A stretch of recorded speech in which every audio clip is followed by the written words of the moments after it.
and gentlemen, distinguished speakers, we will continue with the next topic, which is we are going to talk about how startups choose their incubators, important criteria, which is today we not only have the Thai speakers, but also that we have an honor to have foreign distinguished speakers to come right here on this stage and they will share their experience and knowledge with us. So ladies and gentlemen, please give a big round of applause to welcome Mr. David Gao from Taiwan. All right. Please. Thank you so much. Thank you so much. Hi, Sawadee. Thank you. It's such an honor to be here. So today, in the next half an hour, we're going to be sharing, especially if you're a startup, how to select the right incubation or accelerator for you. So is there any startup? Okay, there are a few startup. Okay, so me, myself, I am an angel investor. We recently launched our international incubation center here in Taipei, in Taiwan, helping international startups to leverage the resources in Taiwan, expanding in Asia. But today, my role is very different. It's not about promoting our international incubation center, but with the recent year of collaboration with other incubation center, giving a very neutral advices on how to pick the right incubator for you. So today, in the next half an hour, we will be covering the three things. First is what is an incubation center, what is an incubator, and what's the difference between other programs like accelerator. Once we understand the differences, we're going to dive into why should a startup not go to a co-work space? Why should a startup not stay home and work on the thing? What are the benefits of going to an incubator? And the number three is we're going to finish on what are the key criteria if you're actually thinking join one. What are the things that you should look for? So first, what's an incubator? So based on Wikipedia, an incubator is a company that helps and provides services to startup.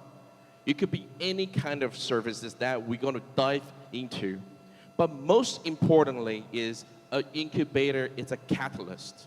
It's like your mom and dad, right? Helping you to make that first step. When you're running, you fall down. It's your dad and mom that help you or your buddy to pick you up. That's in the essence what incubator do. But let's look more into. So incubator, for example, in Thailand, I'm sure there's a lot of incubators. Some are government run, some are private run, some are corporation. But now the new version of incubator has changed. It's a hybrid model. For example, in our incubation center, we also run acceleration with investment. So now it's no longer provides you an office space. So you could come through a different variation of these 5 different categories. So we want to know what's the difference between accelerator. Recently, there are big accelerator coming from US, such as 500 Star Dave McClure. Dave McClure spent a lot of time in Taiwan. So actually, Taiwan government worked with 500 Startup. Recently, Techstar has been coming into Asia as well. So when we're looking at, especially if you're an international startup, you want to partner with international or with a center that has international flavor. So a lot of startups actually go through acceleration program, either here in Thailand or they just fly to US. But what is an incubator? Through now you have a lot of accelerator out there. So what's the differences? Actually, this is a very good article. You can check on it. It explains to you what are the differences. It's one of the articles that I found. But I make a table. It's easier. So for accelerator, actually, it's in batches. So some accelerator, they make 2 batches, 3 batches. And in these batches, they have investment. But more and more government are diving to accelerate as well. So sometimes government or nonprofit foundations, they don't necessarily invest in you when you're enrolled in it. So the idea of investment for an accelerator, now there's actually half-half. Some accelerator don't, some accelerator do. But in relation to incubation center doesn't have a batch date. Usually they don't have a start date. You can enroll anytime you want. So let's say you want to join accelerator, but you missed the date. You can't really join in the middle of it. But incubation center, you can go in and you can join anytime. And usually incubation center provides administration services such as space, register addresses, or help you pick up the phone. Accelerator doesn't do that. But now, as I said, now there's a hybrid model. So accelerator looks more like an incubator, and incubator looks more on an accelerator. So what does a typical incubator do? Well, this is actually from the association in US. They have mapped out these 50 services that an incubator can do. You can check the links, and they did a summary over here. So as I said, they provide administration support, they provide connection to mentorship, they also provide advices on fundraising. So why should a startup go to an incubation center? Well, first we need to understand what's the core value of an incubator. So incubator basically, this is based on my experience, is to get things done faster. It's to help you to make that giant leap. I'm sure a lot of startup, you can actually find investor, you can actually find partners in international market. But if you're working with somebody that help you to take care of this, and you can focus on building a product or service that people love, essentially that's what an incubator will help you to make that leap. So if you are thinking going to an incubator or accelerator, so what are the questions that you should ask yourself? Well, I have listed some of these questions that it's going to help you. Hopefully it's going to be helpful. So before joining an incubator or accelerator, ask yourself the following. First is, how big of the leap am I taking? So if you're a Thai startup, you're thinking in about 12 months, you want to go to other markets. So that's basically a very big leap. You're making a big step. So if you are more inclined to work with somebody, so maybe an incubator or accelerator could be a very good help you. So some incubator take shares, some incubator doesn't take shares, some take membership, some will charge you consulting fees. But let's put these questions behind you. Let's first look at what are you trying to achieve in the next 6 months or 12 months? How difficult it is. So if you're deciding to make a very big jump, maybe you want to find more co-founders, maybe you want to find international investors. So maybe an incubator could be a good choice for you. The second question you need to ask is, why now? Why do you need help now? It's a very important question. A lot of startups that come to me for my service, they just come because maybe joining an incubator will make their startup more successful. Of course, we hope that incubator will add value. But why are you truly making that decisions? So there's another 3 questions under question 2 is, you really need to ask, what's the compelling reason for you? Why do you get up every morning at 6 o'clock and sleep at 3 a.m.? To make this leap. Why? Because a lot of incubators actually make a very tight selections. They want to work with a startup that is really a very proactive. Because after all, these resources belong to the incubation center that has accumulated through the years, right? So they need to making sure that you are very aggressive, you are very proactive in making that giant leap. And the second thing is, what is the dates? You need to have a very clear date so the incubator can know what resources they need to provide to you. You can see that some incubator right now, they are more tailor-made. They are more like a consultant to you because accelerator is more batch. Every week 1 you do this, week 2 you do this, week 3 you do this. But incubators sometimes they are more tailor-made. So before, in Taiwan especially, there's a lot of government, there's a lot of nonprofit incubator, but now they are more moving to a more consulting-oriented incubator. So it's actually now tougher to get into these incubator now. So the third question is, what help do you need? Usually a startup team need the following. They need mentorship. They need people to help them to make the rocket to go to Mars, right? It's very big. It's exactly what SpaceX is doing. So if your startup is really very new, there's no people has done it, I think incubator is a good choice because they will find a bunch of mentors.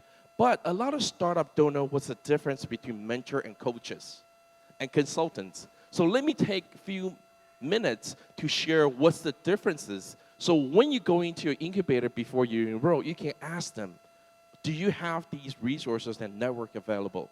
So a mentor is like dad and mom. They're always there helping you when you fall down. They don't know the answer because nobody knows. Nobody has gone to Mars, right? So they will not have the answer. So don't ever ask the mentor, should I do A or should I do B? Because they don't know. But they know the methodology. They know the techniques. They're more like your big brother and big sister helping to make that leap. That's what mentors do. Because they have enough experience working with a lot of startups. They know what to say and when to say for you to make that leap. The second is actually coaching. What's a coach? Let's say you play sports. You have a basketball coach. You have a soccer coach. A coach is helping you to enhance your current skill sets, helping you to make that pitch, helping you to not to be nervous when you're trying to fundraise, help you to find the first channel to sell to Taiwan, to sell to Japan, to sell to Korea. So these are coaches. But there is a third role is very important, is actually consultants. Consultants, they have been doing this 20 years, 10 years. They know exactly the steps that help you to do it. So when you go to an incubator, you really need to know, do I need more mentorship or do I need more consulting service or do I need coaches? Actually, a lot of incubator, like me before, I don't even know the differences. I started 5 years ago. I just thought if I have somebody there, spend time with the startup. But after I found a challenge, a more international startup will come to my center and says, David, I just don't need people to talk to me. And I just don't need your regular mentors. I need specialized mentor for my industry. So when you go to an incubator, you really need to ask. Don't just look at the current list of mentor and coaches and consultants. Tell them exactly what I've just asked. The second question, what do you need to get done in the 3 months, the 6 months, and 12 months? And ask the incubator, who am I going to speak to when I'm in 3 months, in 6 months? So I think the conversation with the incubator, it's a dual conversation. They will help you to decide. They will start to think whether if you're a good startup, but you can also think if this incubator is a good fit for you as well. So as I said, a lot of incubator on their website, they will list 50, 100 mentors and coaches. But who do you actually need? How many is going to be useful for you? There are some incubator around the world right now actually take a share out of your startup instead of charging the fees. So it's more critical for you to really look at these details. So the fourth question is, where can I get help? So now we understand the different type of resources. We know the differences between accelerator and incubator. So which particular accelerator is going to help you? Don't you think it's accelerator? Which one? Is it financial startup? Is it Techstar? Is it YC? Is it one very famous in Thailand? Or which particular incubator is going to help you? And can the mentor, the coaches really help you? And once you make that decision, I think you will have an answer in your heart. Which one is good for you? Is it incubator or is it accelerator? Or you simply option 4. You don't need any help. You can actually go into a very vibrant maker spaces or incubation center or a techno park here in Thailand. So now let's explore incubators. So how do we choose one? And we'll end the presentation with the following slides. So how do I actually pick one? Well, I've looked up great articles, and I found 2 great articles that to share with you. The first article is actually from Inc., a very famous business magazine in the US. They actually did a research. And here's a link. You can take the link. It's a very good article. And they have summarizing 5 different points. First is the location of incubation center, because that's where you may spend most of your time. So is it in Chiang Mai? Is it in Bangkok, or is in the capital of a city of the country you want to go to. Location, location, location. Why? Because now the ecosystem maturity of a lot of Asian countries become more mature. The location of the incubator you choose, you need to make sure besides this food, there is entertainment, are there other service provider around that incubator so that you will not waste time traveling. For example, the International Incubation Center that we are, right now, few of the core spaces and the government agency, we are actually forming a new cluster so that we will attract more people and help the team. Why? Because at the end, it takes a village to help a startup. It's not only the incubator. So you need to really look into who are the neighbor of that incubator. So location, location, location. The second thing is look at the portfolio. How is the performance of the graduated startups in terms of number of employees they have hired? Sometimes you look at the number of employees as indication the growth, because when the startup grow, they will hire more people. So it's a good indicator. So the second thing you will look at the growth in terms of money raised or business channel matched. So it's a good indicator to look at the growth of the startup. The number 3 is winner. Before, when I run, this is my 5th year running an incubator. Before, I think branding is not important. No, branding is very important. Because the more famous the startup team, the graduates are, it's going to help you. Because when you go to a foreign market and you say, I'm from this incubator, and that foreign market knows about this incubator and the startup that they have incubated, it's going to help you. It's going to save a lot of time. Introduce yourself. So try to look for if this incubator has winner. The next thing is the actual number of money that raised. Why is that important? A lot of incubator and accelerator says they are connected with a lot of VCs. Well, actually, I'm a venture partner as well. I'm an angel investor as well. So putting the name on the website is one thing. Actually, investing in the company, that's another thing. So ask for the amount of capital was raised and put into the startup. And the number 4 is, do they really have the network capability to help you to expand, not only in Thailand, but also internationally? It's very important, especially when you're fundraising. Now, a lot of investors are actually asking for your international growth strategy. So having partner with the incubator, having international network is very important. So reference to, a lot of people startup love to use Quora. So I found a great article. Basically, the question was, what makes a good incubator?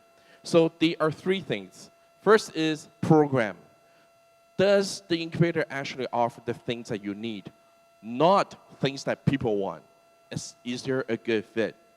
And the second is, as I mentioned, connect with the mentor that is needed for you to accomplish your milestone for the next 12 months. So you really need to ask the incubator which mentor is a good fit for you. And number 3 is look at the people who are currently in the batches or currently in the incubator. Talk to them. Spend time during their happy hours, during the events. Talk to the people who are actually in the space. Because you know why? Similar startup mindset, startup with a similar mindset will always be together, right? So speak to the actually people who are in the incubation center. I will finish the last slide as a conclusion. So based on our experience in terms of incubation, there's much more than incubator. Because incubator, not only they focus on different industry, they focus on different stage as well. So we started with a 0 to 1 stage. I was very fortunate to be organizer of Startup Weekend about six years ago in Taiwan. We organized 13 of the 14 Startup Weekend held in Taiwan in 5 different cities.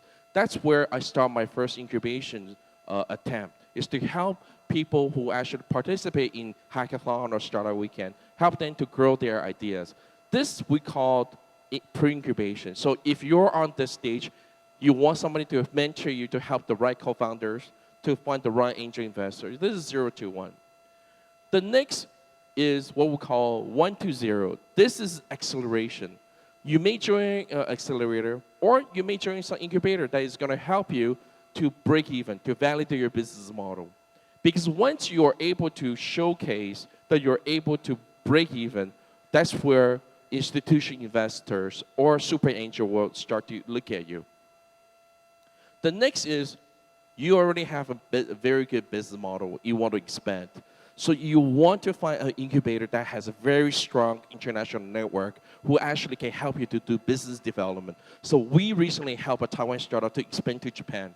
Not only we help them soft land, getting startup visa, set up company, but also help them to connect with the local big companies.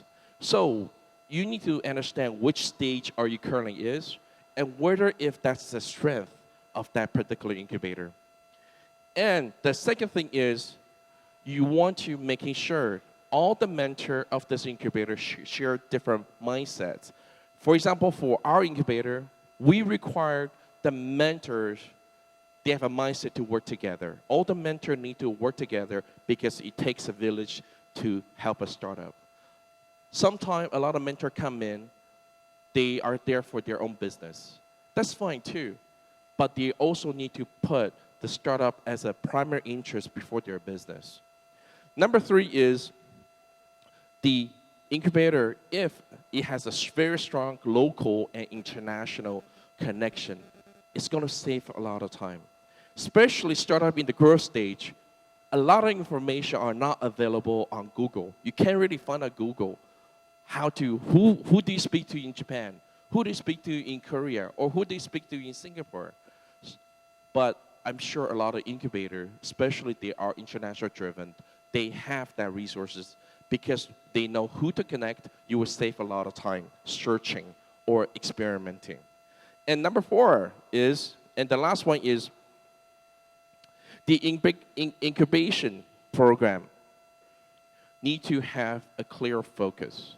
So for example, the incubation program we have is welcoming international team that needs software and hardware resources, including Thailand.